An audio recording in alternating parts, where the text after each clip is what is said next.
বাঁধার মুখে রেস্টুরেন্ট উদ্বোধন করতে পারলেন না অপু বিশ্বাস।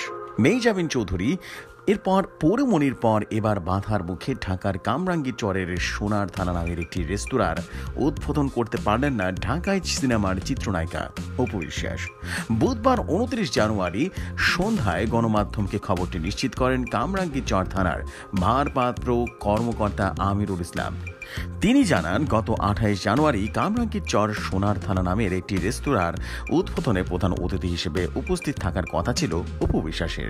তবে স্থানীয়রা বিষয়টি জানতে পেরে সংগঠিত হয়ে কামরাঙ্গীর চর থানায় অভিযোগ জানায়, যে কারণে পুলিশের হস্তক্ষেপে এই অভিনেত্রীকে ছাড়াই রেস্তোরাঁর উদ্বোধন সম্পন্ন হয়। কামরাঙ্গীর চর থানার ভারপ্রাপ্ত কর্মকর্তা আমিরুল ইসলাম বলেন, উদ্বোধনের জন্য অপু বিশ্বাস আসবেন এমন প্রচারণা শুরুর পর থেকে স্থানীয় হুজুররা বিষয়টা নিয়ে প্রতিবাদ জানান।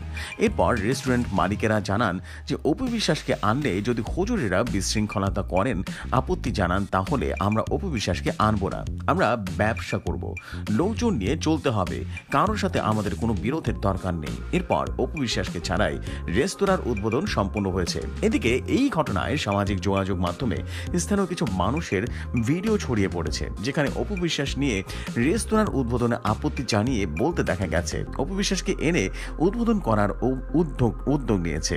এটা জানার পর মুসল্লিরা জনতা রীতিমতো ক্ষেপে উঠেছে।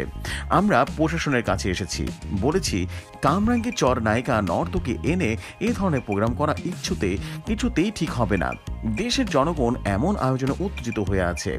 স্থানীয় মাদ্রাসারা অনেক উলামায়ে কেরামের এসে অভিযোগ জানিয়েছেন। এজন্য আমরা ওসি সাহেবের কাছে দাবি জানিয়েছি অপু বিশ্বাস যেন এটাতে না আসতে পারেন। এমনই সব নিত্য নতুন ভিডিও এবং ভাইরাল সব নিউজ পেতে রেডিও শহর এন্টারটেইনমেন্টের সাথেই থাকুন।